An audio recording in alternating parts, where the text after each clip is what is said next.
Meu nome é Yolanda e vou contar como retomei o controle da minha vida depois de me livrar da convivência prejudicial do meu ex-marido, Sérgio. O começo do nosso relacionamento foi incrivelmente maravilhoso. Posso dizer que, hoje, não faria o mesmo com o meu ex-marido. Assim que começamos a sair para nos conhecer melhor, nos apaixonamos rapidamente, casamos rapidamente e, como tudo começou rápido, acabou rapidamente também. Nos divorciamos, já que tudo aconteceu muito rápido. Nossa relação durou apenas 10 anos. Com o tempo, comecei a perceber que já não era mais recíproca. Eventualmente, descobri que meu ex-marido estava me traindo. As pistas estavam lá. Ele passava muito tempo fora de casa e fazia viagens de negócios com frequência. Apesar do meu sucesso como advogada, Sérgio me considerava um fracasso por ganhar menos que ele.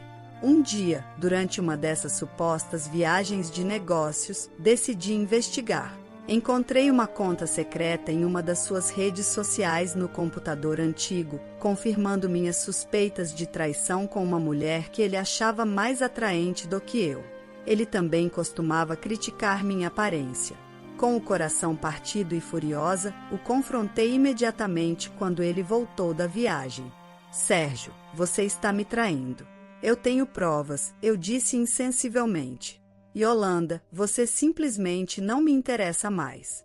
Você está sempre ocupada com seu trabalho. Além disso, não consigo sentir a mesma atração por você que eu sentia antes, respondeu ele. Confusa, perguntei o que ele queria dizer. Apontei que tinha um trabalho exigente e que ele sabia disso quando nos casamos. Foi ele quem parou de voltar para casa e se recusou a se comunicar comigo. Foi assim que descobri seu caso.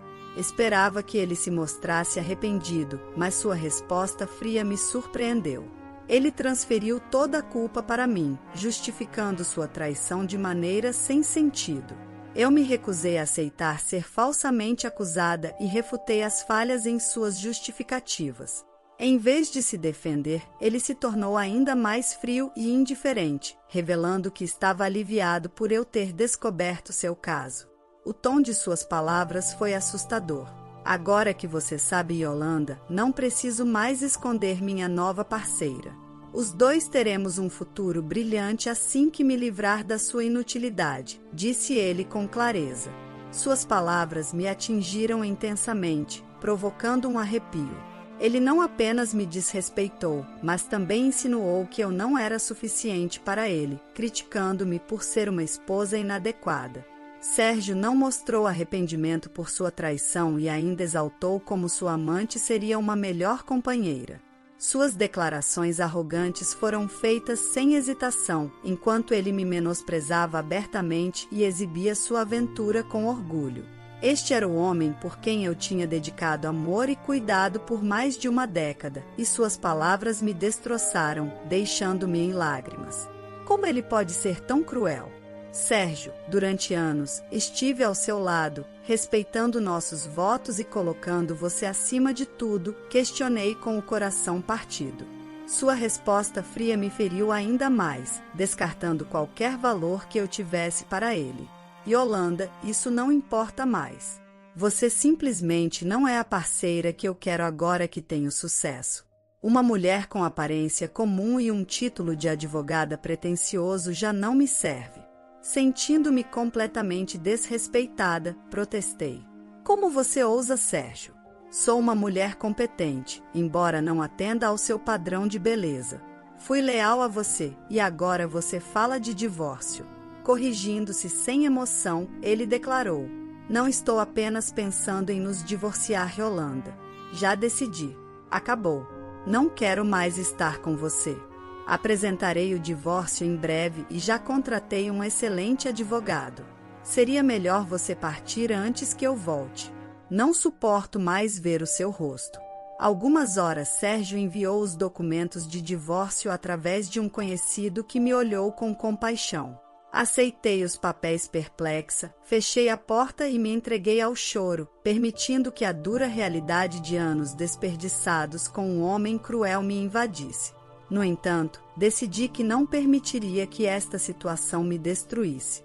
Agora, era uma mulher determinada, pronta para reclamar o que era meu e ensinar uma valiosa lição a Sérgio.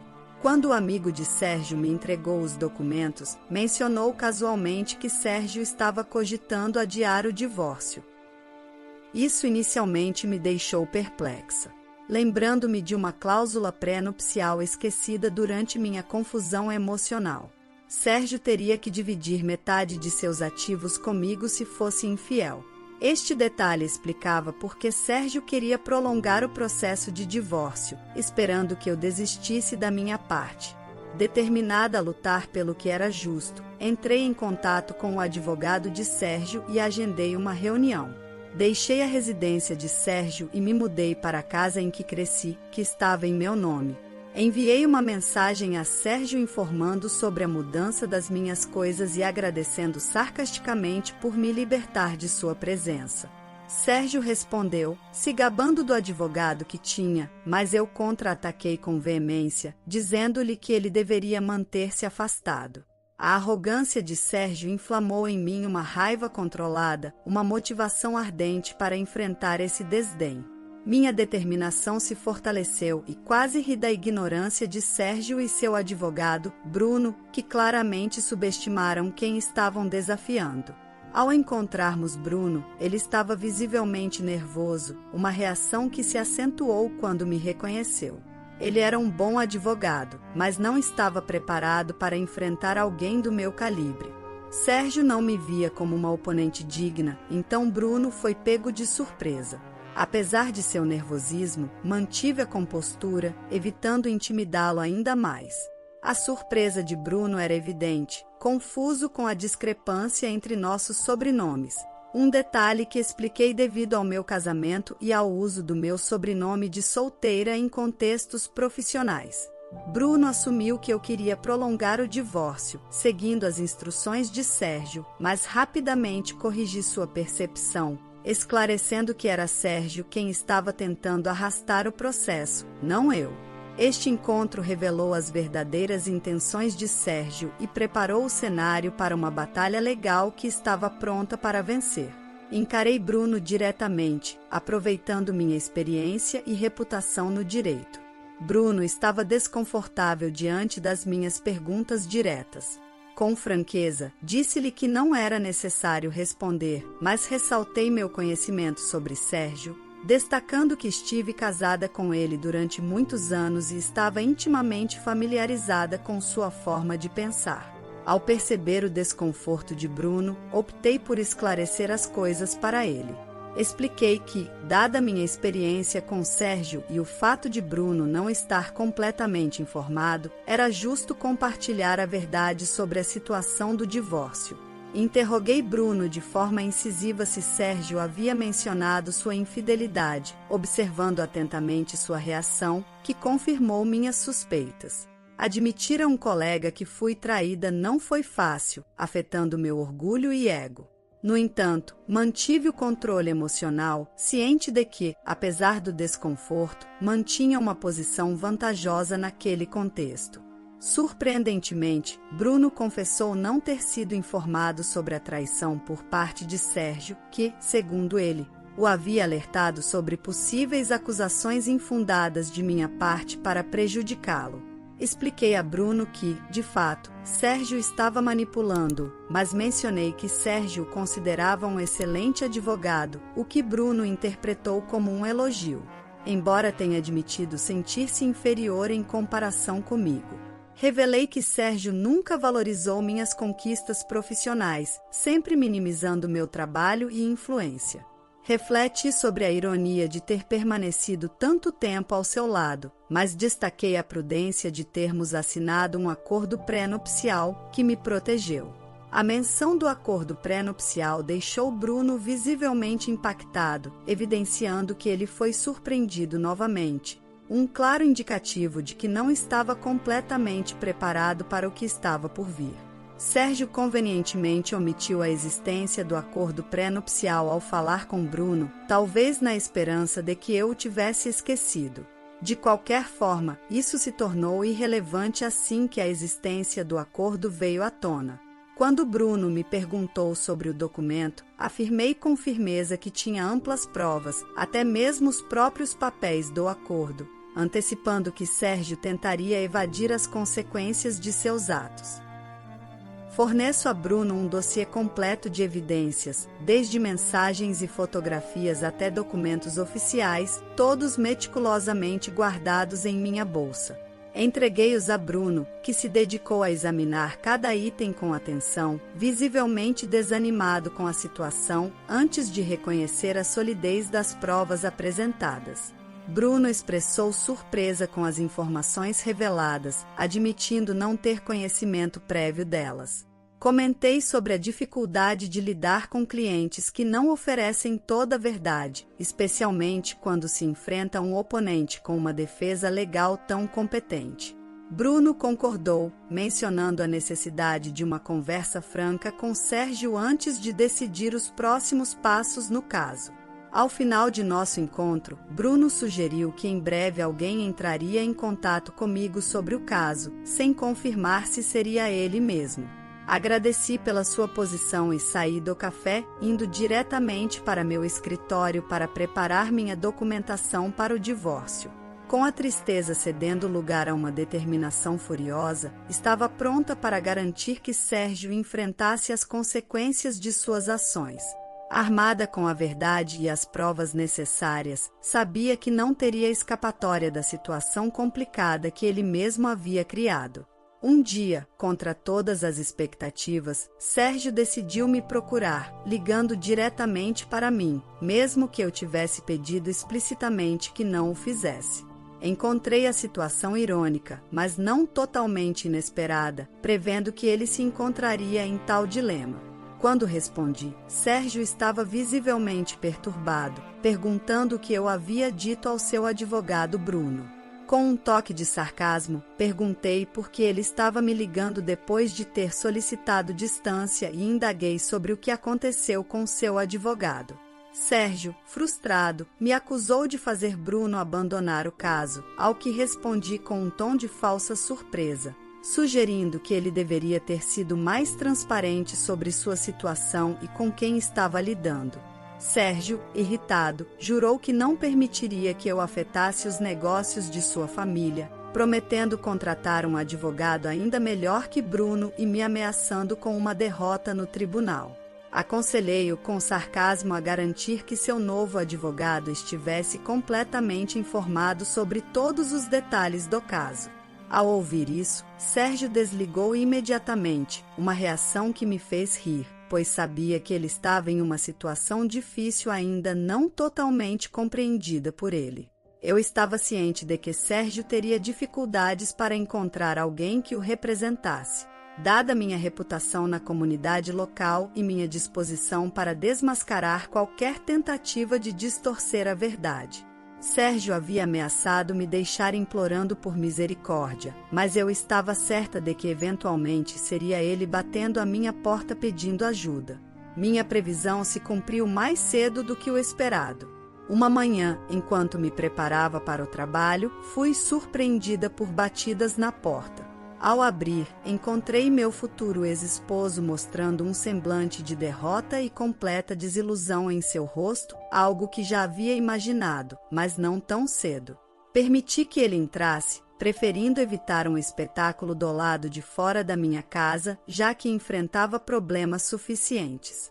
Assim que Sérgio entrou, o pressionei para ser breve, dizendo que não tinha tempo a perder e questionando a razão de sua presença, já que nossa comunicação deveria ser intermediada exclusivamente por advogados. Então ele revelou sua dificuldade em encontrar um advogado competente para o divórcio, ao que respondi com ironia sobre sua pressa, considerando que sua amante ansiava por se casar.